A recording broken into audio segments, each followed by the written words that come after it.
Good morning, students. I'm Rajni Galot from BDSVM Noida PGT English. Okay, so I'm going to continue the chapter. So Vijay hit mommy to tell you the summary of this chapter. What is the summary of this chapter?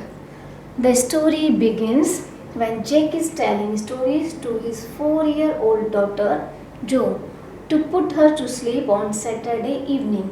The story कहाँ से शुरू होती है? When Jack was going to tell the story to his daughter whose name was Zoe and she was 4 years old, and he told her story every Saturday evenings to make her sleep.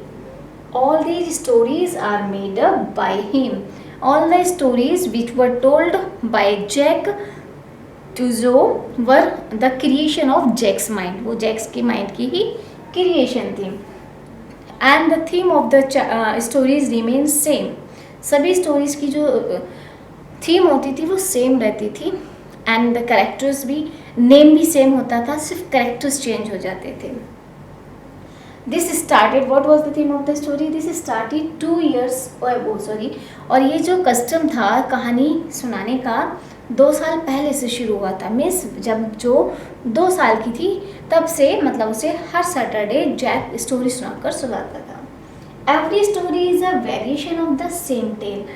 और हर कहानी में जो variation होती थी बहुत ही, मतलब same ही होती थी, बहुत कम वेरिएशन होती थी, बहुत ही थोड़ा सा डिफरेंस होता था, बाकी स्टोरी सेम रहती थी.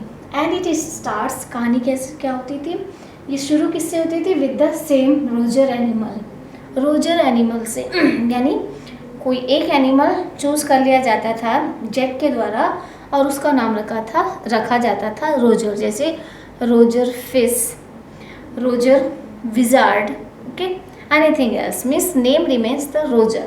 हमेशा नेम क्या रहता था? रोजर. ही वुड गो, और वो जो रोजर होता था, जो एनिमल होता था, कहाँ जाता था? He would go to the wise owl to get the problem solve. वो एक वाइज आउल के पास जाता था अपनी प्रॉब्लम का सॉल्यूशन पाने के लिए. The owl will direct him to the wizard who would go magic and solve his problems and demand money in return. और विजार्ड क्या करता था कि उसको कुछ स्पेल्स करता था, मैजिक वर्ड्स स्पेल करता था. जैसे बोलते नहीं, अपना मैजिक वर्ड बैंड लिया, abracadabra Timbuktu and this do, okay. तो इस तरीके से वो कुछ वर्ड्स को बोलता, उस मैजिक बैंड को घुमाता और उसकी प्रॉब्लम सॉल्व हो जाती है एनिमल की. फिर उसके बाद उसकी एक खासियत थी कि जो एनिमल जाता था उसके पास जितने पैनिज होते थे, पैनिज क्या होता है? स्मॉल अमाउंट ऑफ प्राइस, कि छोटी सी अमाउंट होती थी कि जितने उस बच्चे के, उस एनिमल के पास होते थे उससे ज़्यादा की डिमांड करता था. अब मान लीजिए उसके पास 2 पैनीज हैं तो he will demand for 3 pennies. From where did he bring? Then he directed by the wizard. A roser would be short of money and go to a well as directed by the wizard. जादूगर उसको बताता था एक well, एक कुआं, और उसके पास उसको डायरेक्शन देता कि वो वहाँ जाए और जितने पैनीज उसको चाहिए उतने उसके राउंड लगाए, उसको वो पैनीज वहाँ पर मिल जाएंगे. उसके बाद वो वहाँ से मनी लेता एनिमल और वो वहाँ से लाकर विजार्ड को पे करता. दैन वो he return to the forest, to the woodland and play with the animals with happiness. उस जाकर वो बाकी जानवरों के साथ खेलता खुश होकर, और शाम को he would be happy to have his problem solve and play with his friends happily. His father was return by train and family would have a delicious dinner. जब उसके फादर ट्रेन से वापस आते बोस्टन से तो वो घर वापस जाता उनके आने से पहले, और शाम का भोजन वो लोग डिनर जो था वो एक साथ मिलकर एंजॉय करते. So this was the theme of the story. All stories of Jack, सभी की सेम कहानी होती थी, सेम एंडिंग होती थी. तो यही होती थी, सिर्फ क्या होता था उसमें चेंज, एनिमल बदल दिया जाता था, नेम सेम रहता था, थीम सेम रहती थी, ओके. दादे, अब सेकेंड पार्ट में हम क्या बताएंगे कि अब जो किस कहानी वो सुनाने जा रहा है इस सैटरडे, जैक जो को जो कहानी सुनाएगा वो कहानी क्या है. That day Jo wants to wants it to be a Roger Skunk's story. उस दिन जैक जो है वो किसकी कहानी सुनना चाहती है? रोजर स्कंक की। जब उसके फादर ने पूछा कि अच्छा बताओ आज आप किसकी कहानी सुनोगे, तो रोजर नेम तो सभी का होता था, आगे वो एनिमल को चेंज कर देता था। तो उसने कहा, तो उसको सजेस्ट कौन करती है? जो सजेस्ट करती है कि स्कंक, आज स्कंक की कहानी सुनेंगे। शायद उसने स्कंक जो है वो अपने किसी नर्सरी बुक में उसने पढ़ा होगा, उसकी स्टोरी या सुनी होगी। तो हु स्मेल्स वेरी बैड। अब जैक उसमें जो प्रॉब्लम क्रिएट करता है अपनी कहानी में, वो क्या था कि वो जो रोजर स्कंक था उसमें बहुत गंदी बदबू आती थी, स्मेल आती थी। He was stunky and that is why no other animal wants to play with him. यही कारण था कि कोई भी एनिमल उसके साथ खेलना नहीं चाहता था। They will tease him saying stinky skunk. और जैसे ही वो जंगल में उनके साथ खेलने जाता तो उसे देखते ही सारे चिल्लाने लगते, ऊआ करके, छी स्टिंकी स्कंक आ गया। स्टिंकी मीन्स गंदी स्मेल वाला स्कंक आ गया, और वहाँ से सब लोग भाग जाते। और जो स्कंक जो था, रोजर स्कंक, वही खड़ा रह जाता और उसकी आंखों में से मोटे मोटे आंसू टपकने लगते। और जिस समय वो जब जो जैक उसको कहानी सुना रहा है तो जो कि जो एक्सप्रेशन है वो चेंज होते हैं। जैक का मेन पर्पज क्या है स्टोरी में? वो अपनी बेटी की ग्रोथ को भी देख रहा है कि उसका माइंड ग्रोइंग हो रहा है या नहीं हो रहा, उसके माइंड में डेवलपमेंट हो रहा है। क्योंकि जैसे जैसे बच्चा बड़ा होता जाता है उसकी जो इंटरेस्ट है वो भी चेंज होता जाता है, उसके जो क्वेश्चंस हैं वो चेंज होते जाते हैं। तो वो स्टोरी के दौरान बहुत सारे क्वेश्चन पुटअप करती है, ठीक है, और उसके अलग अलग तरीके से जो फेस एक्सप्रेशन है वो भी चेंज होते रहते हैं, बॉडी लैंग्वेज चेंज होती है। वो सब चीज़ें जैक नोटिस करता है। जब जैक ने ये बताया कि इसका जो है वो खड़ा रह जाता है, रोने लगता है, तो उस समय उसके फेस एक्सप्रेशन चेंज हो जाते हैं। होठ जो है बच्चे से रोने लगता है ना, बच्चा रोते वक्त होते हैं, वैसे ही उसके वो भी अपने होठों को उसी तरीके से रुआसा जिसे कहते हैं बना लेती है, अपने होठों को आगे की तरफ निकाल लेती है। और उसके जो पैर हैं टेंशन से वो भी मूव करते हैं, वो उनको अपने बिस्तर में लेटे लेटे हिलाती है, ठीक है। सो ऑल्सो स्टार्ट्स, हाँ, रोजर वुड क्राई, रोजर रोने लगा। एट दिस पॉइंट जो starts feeling connected with the character and she also starts crying. जो भी अपने आप को उससे कनेक्ट कर लेती है, उस क्रिएचर से, उस एनिमल से, और she also starting to cry, वो भी रोने लगती है। Jo insist on sending Roger Skunks to the owl. और फिर वो अपने फादर को सजेस्ट करती है कि जो रोजर स्कंक को कहाँ जाना चाहिए? आउल के पास जाना चाहिए। She insist on sending Roger skunk to the owl. This reaction of Joe surprises her father. उसके जो reaction था, there was some changes in her reaction. So her father was surprised to see the reaction of his daughter, that she is growing day by day. धीरे धीरे वो बड़ी हो रही है. And he realizes the changes in the growing child. Finally, the owl directs Roger skunk. And Roger skunk went to the owl, and what does the owl suggest? The owl directs Roger skunk to the wizard. और owl का क्या काम था? वो कहाँ direct, किसके लिए direct करता था? विजार्ड के पास, skunk को विजार्ड के पास भेजता है। And he gets the smell of roses. और वो अपनी ही पसंद से कि स्मेल रोज को प्राप्त करता है। विजार्ड ने जब उसके पूछा कि आप किस स्मेल को चाहते हो, तो उसने रोज़ की बताई, तो उसके अंदर रोज़ की स्मेल आने लगती है। A happy skunk runs into the woods. और स्कंक जो था खुश होकर जंगल की तरफ भाग जाता है। After getting the pennies from the well.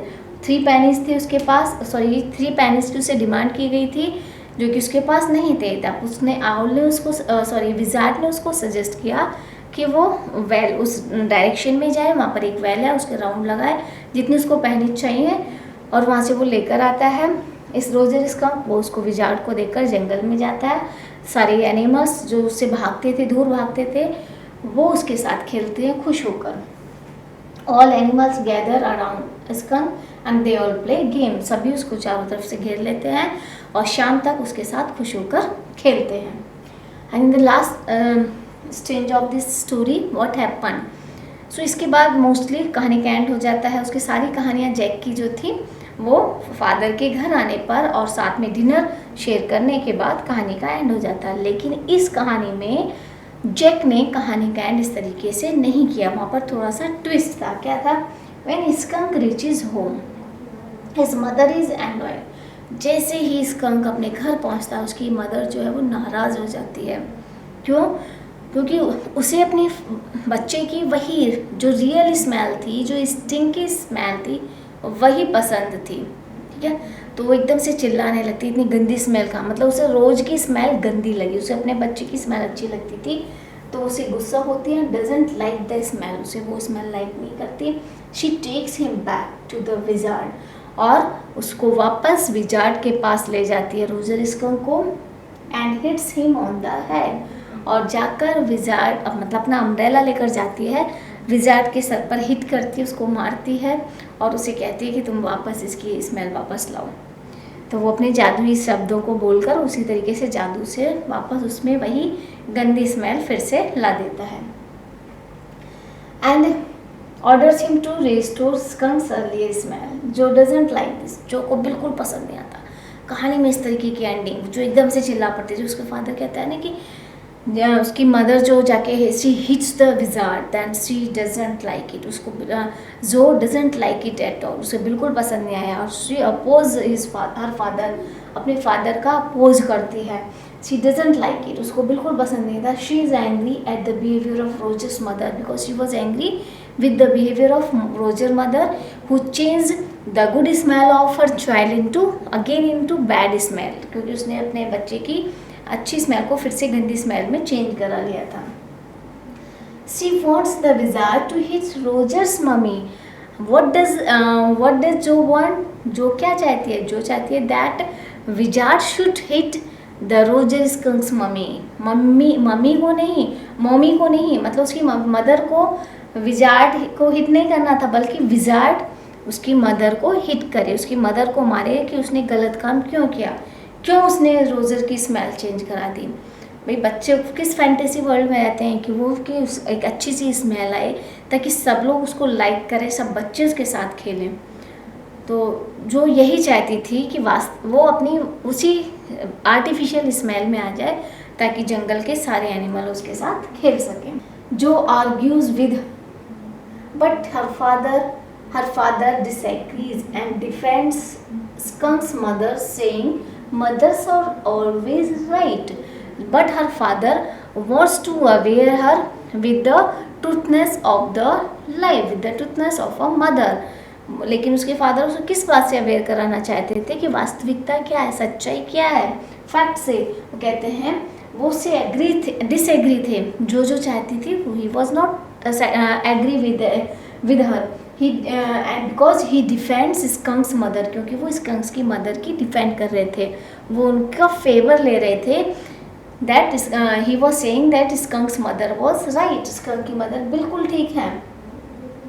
She was because mothers are always right, mothers हमेशा सही होती हैं। But Jo is adamant and angry, Jo was adamant, वो बहुत ही जिद्दी थी और गुस्से में थी। She doesn't like at all this and she was forcing her father that he had to change the end of the story. He will hit the mother with the rod, with the magic band. Jo argues with her father, but he exerts his authority as the storyteller and doesn't change it. लेकिन वो बिल्कुल भी उसको story को change नहीं करते। And so finally Roger Skunk comes back home with his mommy. Gradually other animals get used to his smell and start playing with him.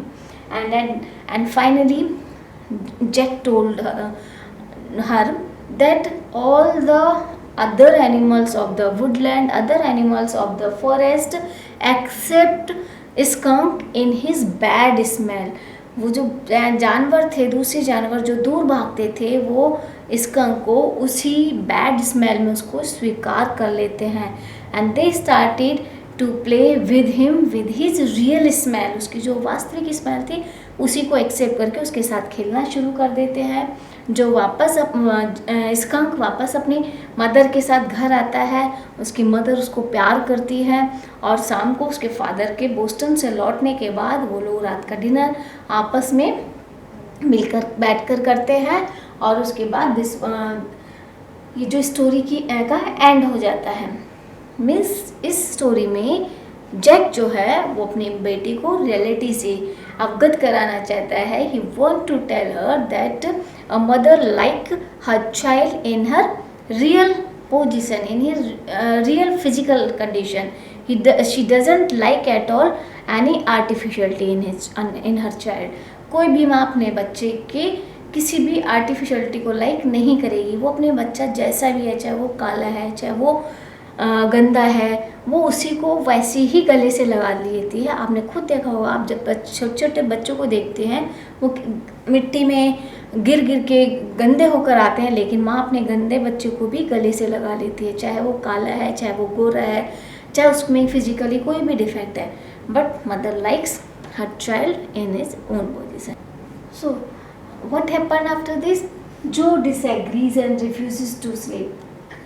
Jack forces her to sleep and he was not accepting the end of the story according to Joe. She wants another story in which mommy is hit. She wants that he will tell him another story to her in which wizard will hit the mommy. But Jack refuses and threatens and orders her to sleep. But Jack refuses. He forbid. वो मना कर देता है कि नहीं, और उसे कहता है और उसे threatens मीन्स उसको धमकी देता है क्या उसे कहानियाँ और सुननी है अपने फादर से या नहीं। अगर सुननी है तो उसे ऑर्डर देता है कि ठीक है जाके तुम चुपचाप सो जाओ। He is in a dilemma because he knows that his pregnant wife is working and at this time he was in dilemma. वो एक दुविधा में था कि वो क्या करे। एक तरफ बच्चों को उसको संभालना है, दूसरी तरफ उसकी वाइफ जो है उस कंडीशन में प्रेगनेंसी में काम कर रही है, पेंटिंग कर रही है। तो he want to help her alone and he must help her. He feels trapped and uneasy. इस समय वो अपने आप को बहुत ही अनईजी फील कर रहा है, लग रहा है जैसे वो किसी पिंजरे में, किसी जेल में फंसा हुआ है। caught in a difficult situation means all the situation were looking him difficult. This was a life एक मतलब एक ऐसी सिचुएशन में आदमी आता है जिस समय कुछ है मतलब हर तरीके की हेल्प चाहता है। एक तरफ बच्चों को भी संभालना चाह रहा है, दूसरी तरफ अपनी वाइफ की भी हेल्प करना चाहता है। इस समय उसके समय पास ये डायलेमा है कि वो क्या करे, बच्चों को अकेला छोड़े या वाइफ को अकेला। बच्चे छोटे हैं तो उन्हें अकेला नहीं छोड़ सकता, तो उसके पास ऑप्शन क्या बचता है कि पहले वो अपने बच्चों को सुलाए, उसके बाद वो अपनी वाइफ की हेल्प करे। और स्टोरी में एंड में यही होता है कि उन बच्चों के सो जाने के बाद वो अपनी वाइफ के पास जाता है, बट तब तक वो भी थक चुका होता है और उसकी वाइफ भी पूरी तरीके से थकी हुई है। तो इस तरीके से इस स्टोरी का एंड होता है। मैं आपको कुछ इंपॉर्टेंट क्वेश्चन बताऊंगी जो यूजुअली इस चैप्टर से आते हैं, ठीक है। So these are the most important questions which are long questions from the chapter. First question is, why did Joe disapprove of Jack's ending of the story of Roger Skunk? How did she want to end? ये मैंने अभी last time बताया था कि जो क्यों oppose करती है स्टोरी में, स्टोरी के एंड को चेंज करने के लिए, because she was a small child and who lives in a fantasy world. They don't want any problem in their life. They want to live in a fantasy. They don't know what is right and wrong. नहीं जानते छोटे बच्चे कि क्या सही है क्या गलत है, उन्हें तो जो चमक रहा है वही अच्छा लगता है। तो how did she want it to end? और वो कैसे स्टोरी का एंड चाहती थी, आपको अभी लास्ट स्टेंजा में बताया था। She wants that there should be some change in the story. Wizard should hit the mummy and he should change the bad smell of the skunk into rose smell. Okay. So and next question, a child's standpoint invariable is different from that of an adult. ये clear है कि बच्चे और adult दोनों के views में, दोनों के आइडियाज़ में वेरिएशन होता है, क्योंकि एज के अकॉर्डिंग, एक्सपीरियंस के अकॉर्डिंग। बच्चा इनोसेंस होता है, स्मॉल होता है, he has no experience of his life, while adult has experience of his life and they have their views, they have their ideas. उनके अपने व्यूज़ होते हैं, उनका अपना पॉइंट ऑफ व्यू होता है, बच्चों का अपना होता है. Justify the statement with the reference of the story should wizard hit mommy. आप इस स्टोरी के माध्यम से इस स्टेटमेंट को मतलब क्लियर करेंगे. आप अपने भी इसमें व्यूज़ दे सकते हैं कि एडल्ट और बच्चों की थिंकिंग में क्या डिफरेंस होते हैं, क्या वेरिएशन होते हैं, ये आप लोग बेटर जानते हैं. How did Jo want the Roger skunk story to end why. ये सेम ही क्वेश्चन है, सिर्फ क्वेश्चन फॉर्म चेंज हो गया. इसका आंसर भी वही होगा जो आपके फर्स्ट क्वेश्चन का है. Okay students, thank you. I think आपको ये स्टोरी समझ में आ गई होगी. Good bye and have a nice day.